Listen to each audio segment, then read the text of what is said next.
నమస్కారం NS news కి స్వాగతం. నా పేరు ఉషా. ముందుగా ముఖ్యాంశాలు. పలమనేరు మండలంలోని గడ్డూరు కాలనీకి చెందిన వైఎస్ఆర్సీపీ నాయకుడు కృష్ణప్ప మృతికి న్యాయం చేయాలని వైఎస్ఆర్సీపీ నాయకులు కార్యకర్తలు పిలుపునిచ్చారు. టీడీపీ నేతల వేధింపులు తట్టుకోలేక కృష్ణప్ప ఆత్మహత్య చేసుకున్నారని ఆరోపిస్తూ ఈ ఘటనపై సమగ్ర విచారణ జరిపి బాధ్యులపై కఠిన చర్యలు తీసుకోవాలని డిమాండ్ చేశారు. మా వైఎస్ఆర్ కుటుంబ సభ్యుడు, అతనికి మీరు తగు న్యాయం చేయాలని మా వైఎస్ఆర్సీపీ కుటుంబ సభ్యులందరూ మీకు ఒక అర్జీ ఇవ్వడం జరుగుతుంది. అతని జోబులోనే అతని కాకుడు కూడా రాసి పెట్టుకున్నాడు.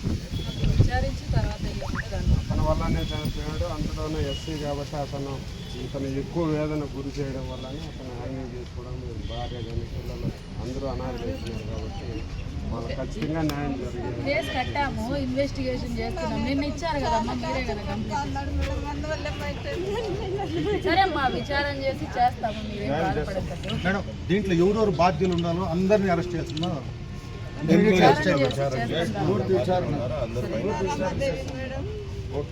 సరే అమ్మా, విచారణ చేసి చేస్తామని చెప్పాను కదా. ఇప్పుడు ప్రజెంట్ పిఎం చేయాలి కదా మేడం. మొబైల్లో కూడా రికార్డింగ్ ఉందంట. అదే అన్ని ఎవిడెన్స్ తీసుకుంటామని చెప్తున్నారు. విచారణ అంటే అన్ని ఏమొస్తాయి.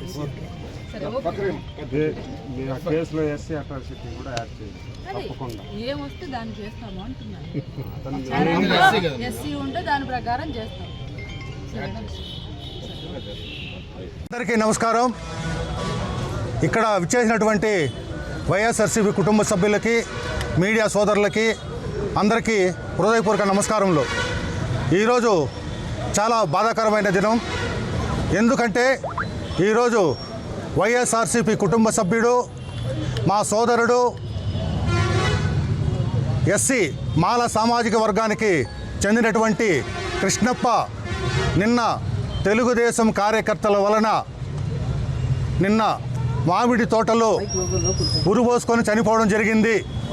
దీనికి కారణం 255వ బూత్ తెలుగుదేశం ఇన్ఛార్జ్ శ్రీను అనే వ్యక్తి కృష్ణప్పని మానసికంగా క్షోభ పెడుతూ ఆయన 2000 దగ్గర 15 సంవత్సరములుగా ఒక ఇంటిలో కుటుంబం ఉంటున్నాడు.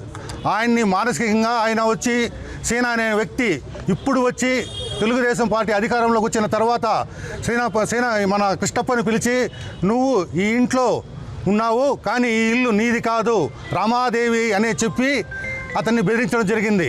కానీ 2000 దగ్గర 15 సంవత్సరాలుగా అతను ఆ కుటుంబంతో ఉన్నాడు. కాబట్టి ఆ సీనా అనే ఒక వ్యక్తి ఇతన్ని 50,000 నుంచి దగ్గర 5 లక్షల వరకు డిమాండ్ చేయడం అనేసి మాకు తెలిసినది.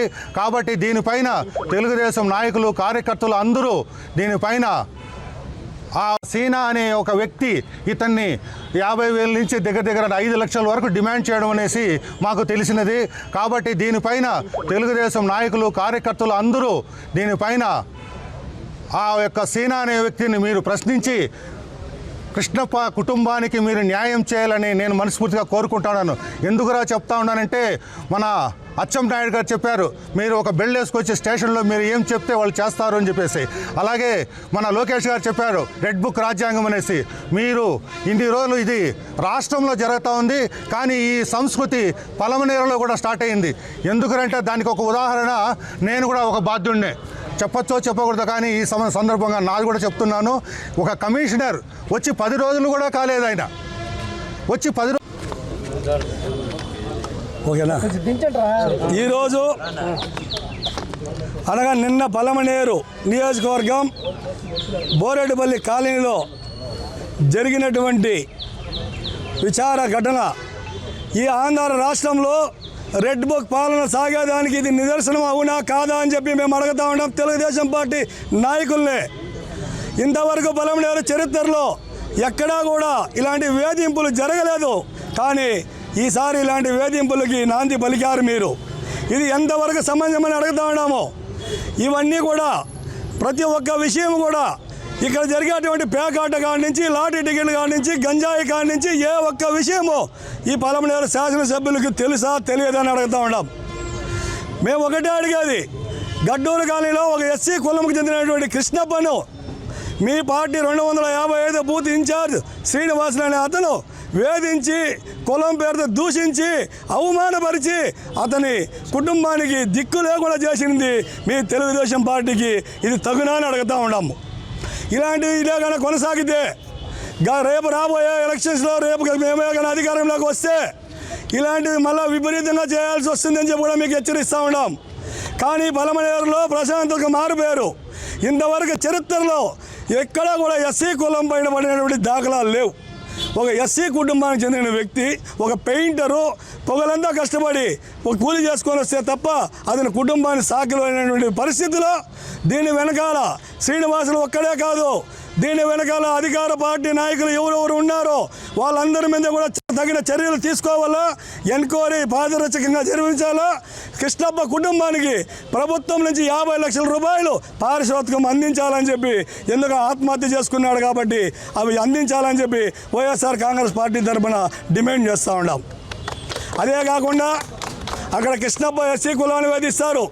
ఇక రెడ్డి సామాజిక వర్గానికి చెందినటువంటి హేమంత్ రెడ్డి, సోమచంద్రారెడ్డి గారి ఇండ్లు మాత్రమే ఈ పలమనేరు మున్సిపాలిటీలో వైండేషన్ ఇది అవాయిడ్ చేసి ఇండ్లు కట్టారని చెప్తున్నారు.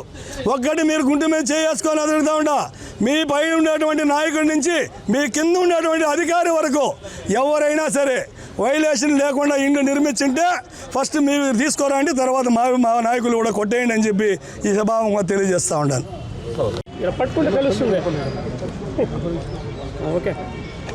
ఈరోజు పలమనేరు నియోజకవర్గంలో మున్సిపాలిటీ పరిధిలో గల బోరెడ్డిపల్లి గ్రామానికి చెందినటువంటి ఎం కృష్ణప్ప అనే అతను వైఎస్ఆర్ కాంగ్రెస్ పార్టీ సంబంధించిన నాయకుడు, ఎస్సీ మాల సామాజిక వర్గానికి చెందినటువంటి వ్యక్తి, రోజు దినసరి కూలి చేసుకునేటువంటి వ్యక్తి.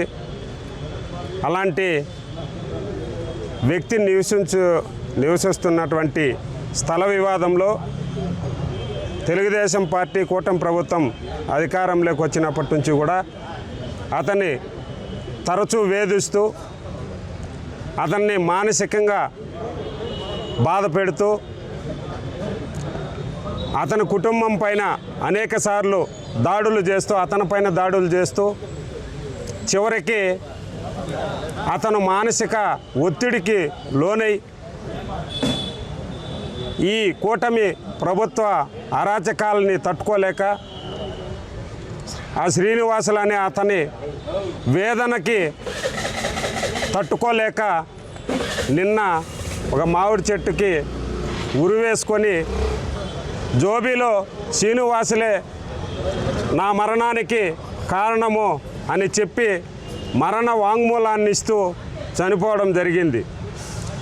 అధికారంలోకి వచ్చినప్పటి నుంచి కూడా తెలుగుదేశం పార్టీ రాష్ట్రంలో చాలా చోట్ల దళితుల పట్ల కానీ ఎస్సీ మాల సామాజిక వర్గం పట్ల కానీ అనేక దాడులు, ఎంతోమందిని అతి క్రూరంగా కూడా చంపడం జరిగింది. మహిళల్ని కూడా వివస్త్రాలు చేయడం జరిగింది. ఎంతోమందిని జైల్లో వేయడం కూడా జరిగింది. అంటే ఈ రాష్ట్రంలో మాల సామాజిక వర్గం అంటే మీకు అంత చిన్న చూపు అని ఈరోజు ప్రశ్నిస్తూ ఉన్నాం. మేము ఈ ప్రజాస్వామ్యంలో డాక్టర్ బిఆర్ అంబేద్కర్ గారు ఇచ్చినటువంటి రాజ్యాంగం వల్ల స్వేచ్ఛగా ఇన్ని రోజు బతకగలిగాము. ఈరోజు ఈ కూటమి ప్రభుత్వం వచ్చి ఈ రెడ్ బుక్ రాజ్యాంగం వచ్చి ఈరోజు దళితులమైనటువంటి మా ఎస్సీ సామాజిక వర్గము నాయకుల్ని చంపడమేనా మీ పని?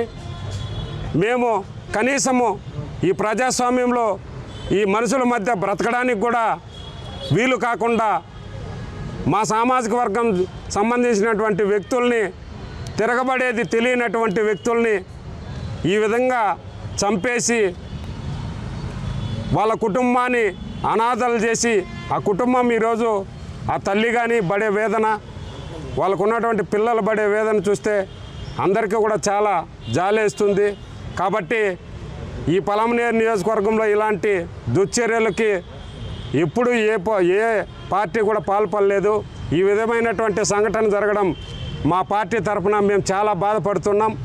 ఖచ్చితంగా పార్టీ తరఫున కూడా అతనికి పూర్తి స్థాయిలో అండదండగా నిలబడతాం.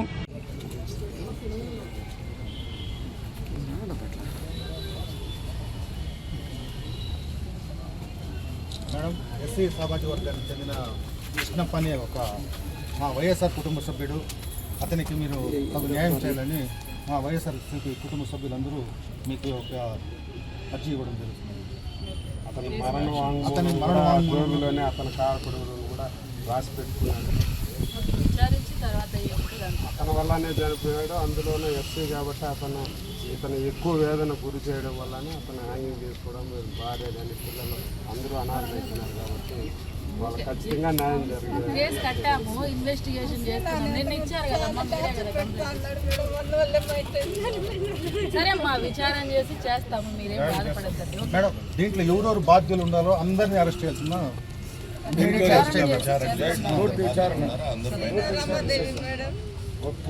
సరే అమ్మా, విచారణ చేసి చేస్తామని చెప్తాను కదా. ఇప్పుడు ప్రజెంట్ పిఎం చేయాలి కదా. మేడం, మొబైల్లో కూడా రికార్డింగ్ ఉందంట. అదే అన్ని ఎవిడెన్స్ తీసుకుంటామని చెప్తున్నాను. విచారణ అంటే అన్ని ఏమొస్తే అవి సరే ఓకే. ఆ కేసులో ఎస్సీ అట్రాసిటీ కూడా యాడ్ చేయొచ్చు తప్పకుండా. ఏమొస్తే దాన్ని చేస్తాము అంటున్నారు. అతను ఎస్సీ ఉంటే దాని ప్రకారం చేస్తాం. సరే